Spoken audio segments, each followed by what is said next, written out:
Hello, everyone. So, as part of my 60 things before I'm 60, um, I'm doing 6 things per year. And as part of this year's 6 things, God, that's a lot of sixes, isn't it? I am doing a video a month, a film a month that I haven't seen, basically.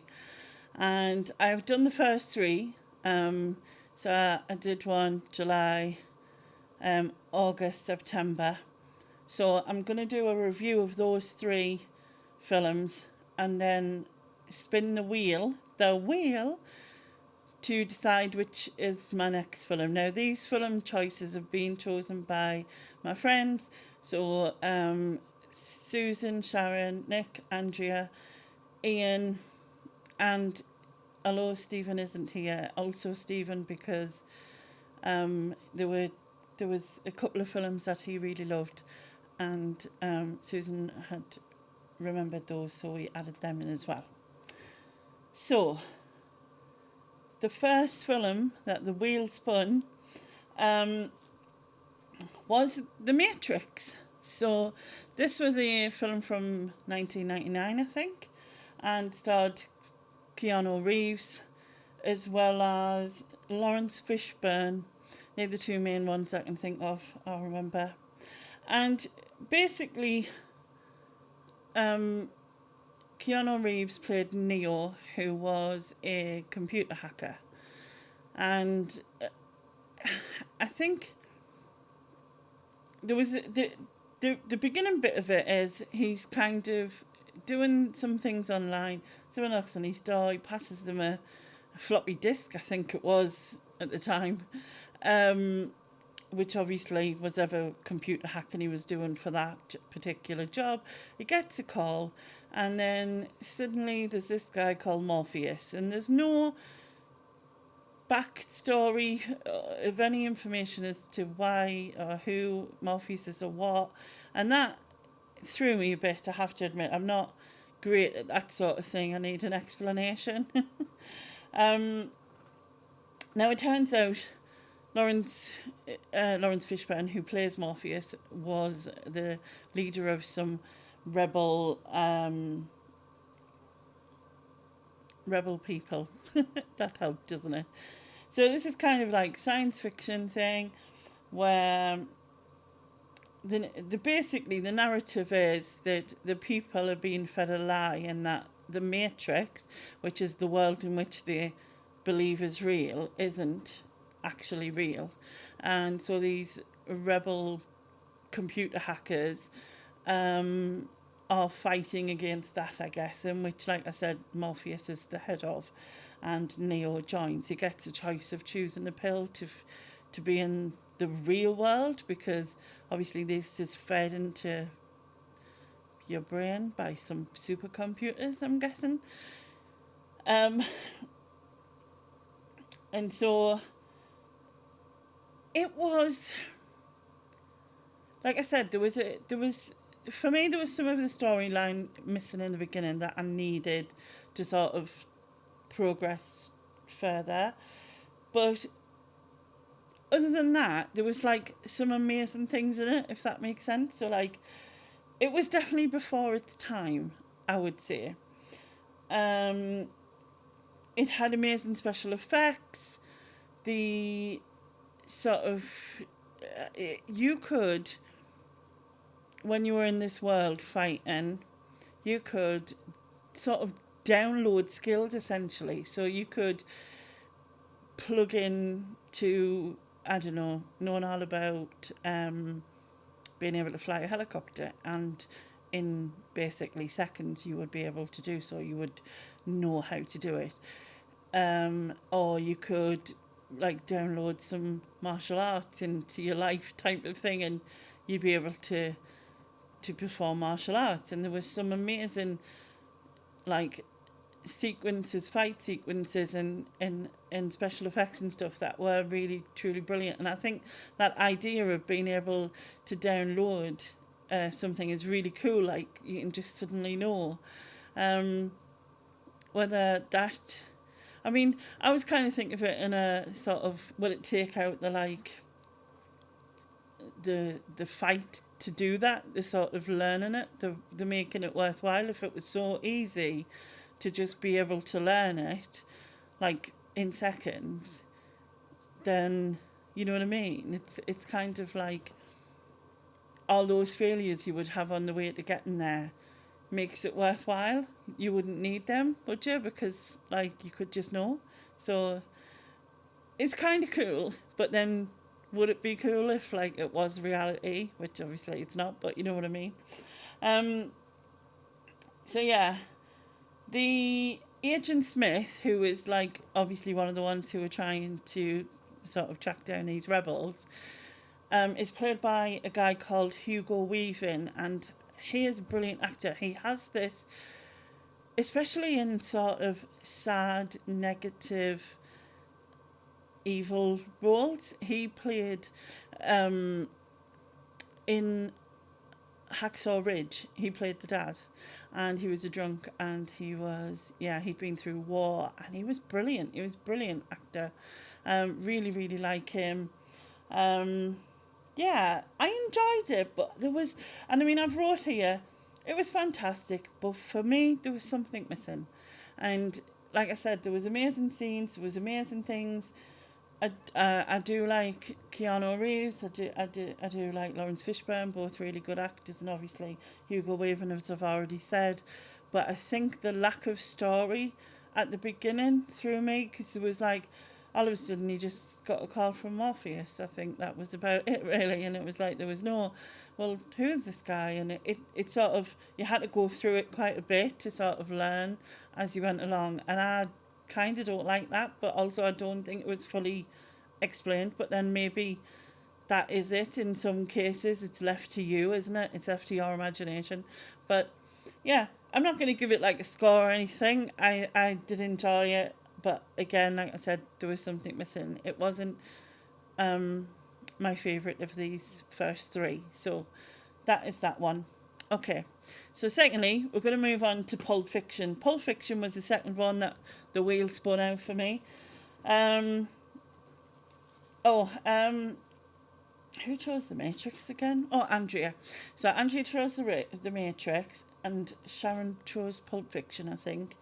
Yeah, get my brain right. Pulp Fiction. Oh my god.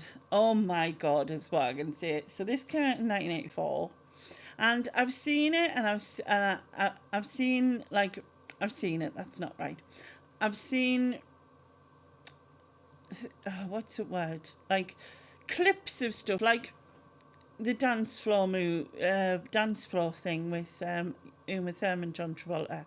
I'd seen like a clip. I didn't know any reference to it because obviously I'd never seen Pulp Fiction, but I knew it was related to that film. And I'd seen like memes and stuff of like Samuel L. Jackson and his fro, and like John Travolta and he's sort of what's it called when it's long at the back?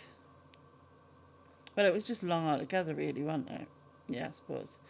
Um, so I'd seen clips of those and stuff like that, like as in memes and little mini clips and stuff, but never watched the film until, yeah.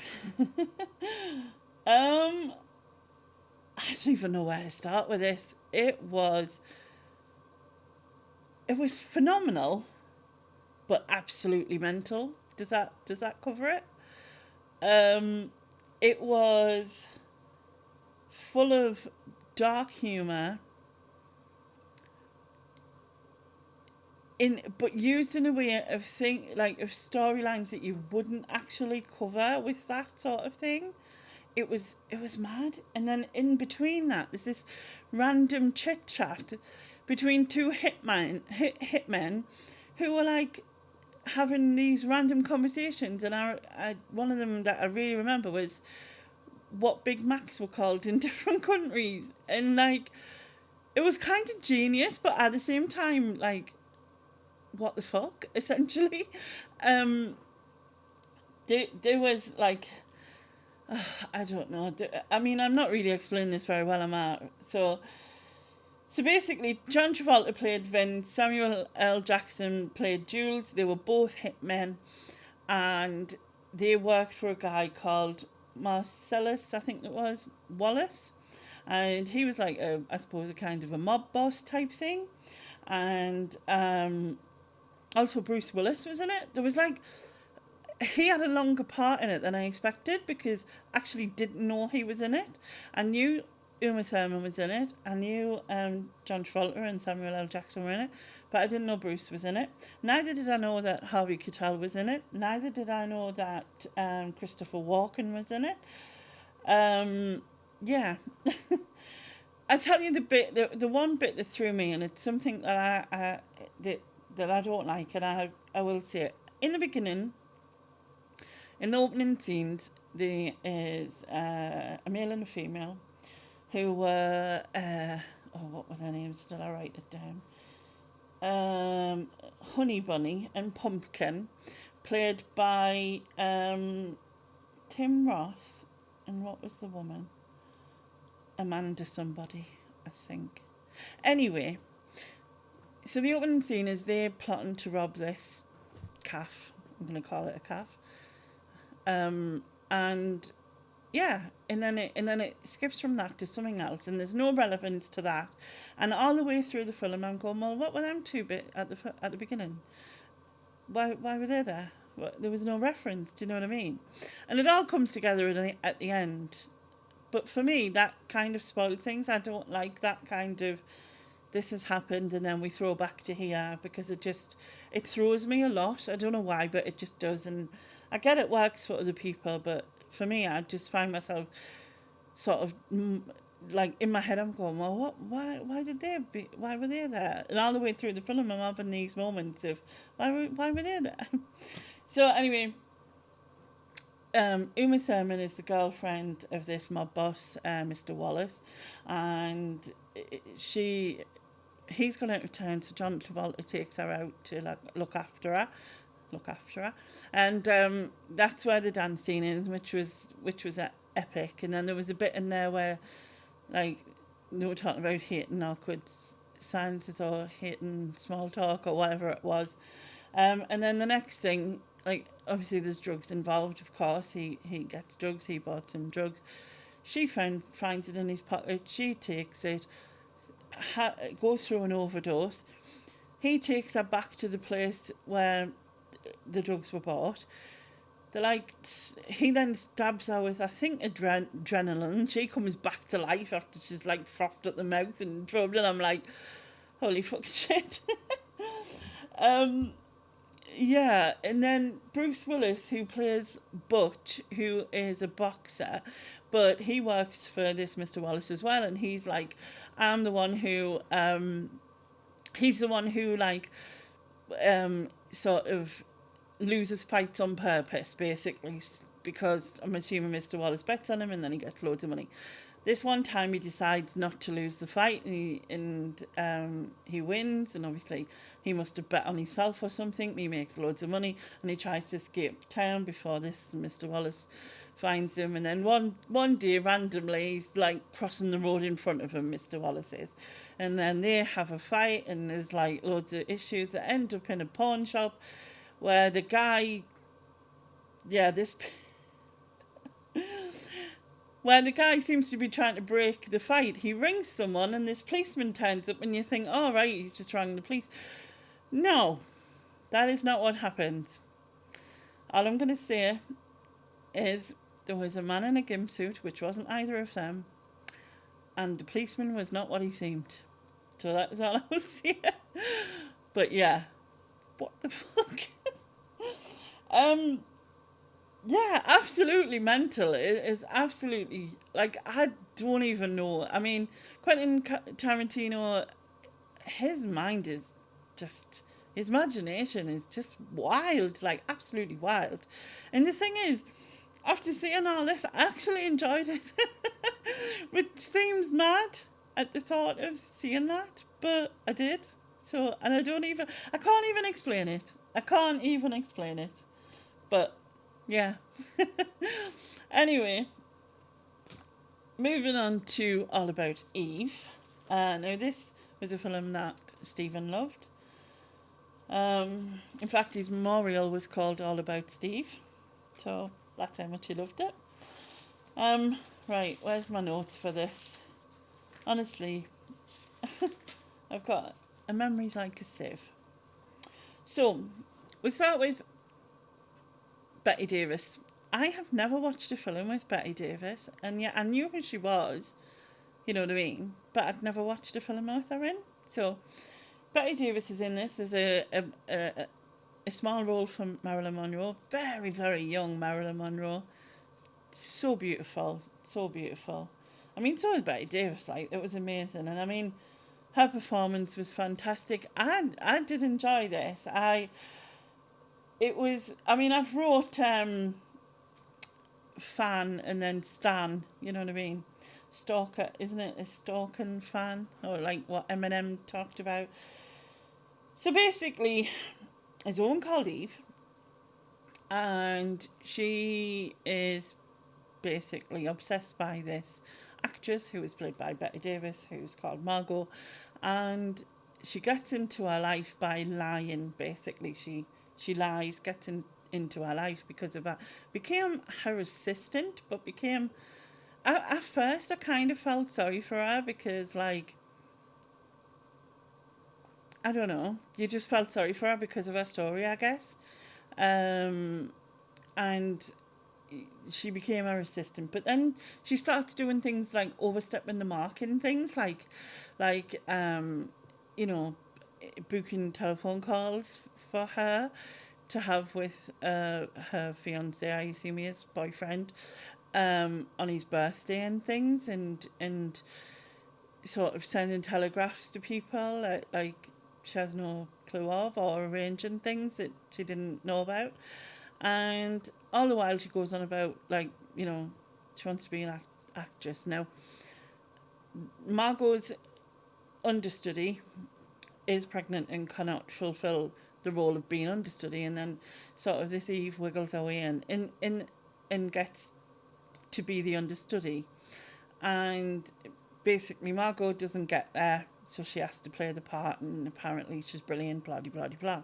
And then she sort of clearly hits on Margot's to be husband, and Margot starts to become like what's the word, like obsessed with her looks and her age, because Margot is like playing a 40-year-old and this girl is 24, I think, at the time, and she's given roles in on theatre like it's for young women when clearly she's a lot older, and she keeps playing them and stuff, and then obviously this Margot sort of worms away and takes over and then plays her part, and where she's really good. I mean, you know, not saying she's as good as Margot, but it's kind of sad that it basically turns out she totally lied. She was caught out. She she was basically found out, and she was manipulating situations so that it worked for her, but then trying to come across the innocent, and you believe it in some ways, and then you realize no, actually, and there's like fake tears, and there's all this, that, and the other, and then she's basically found out by a man who is of similar um, sort of personality. Is that the word? And yeah, she becomes famous. She becomes an actress in her own right, and it seems like she was or is really talented.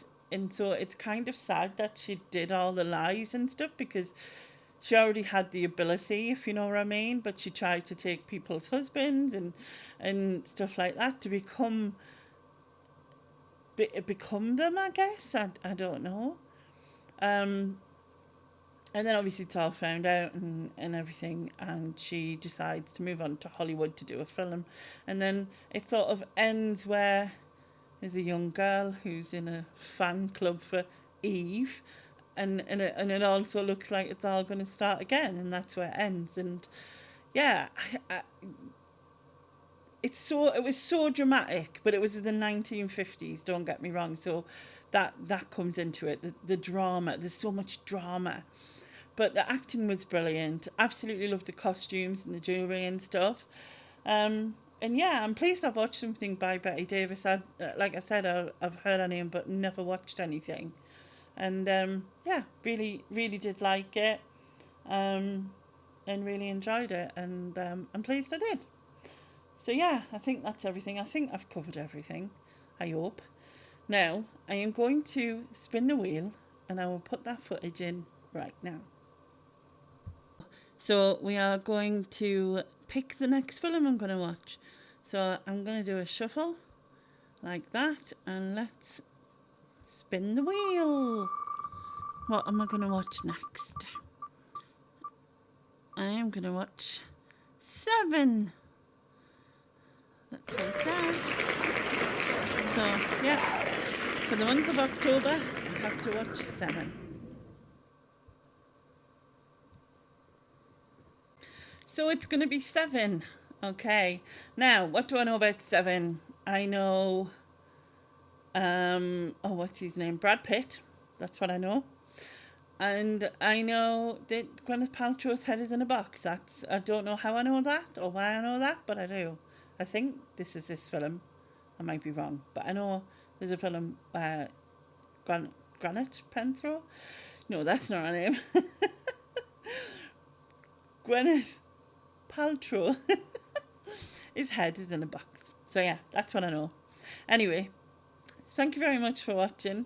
I shall do another update in 3 months' time with the next three, which will include the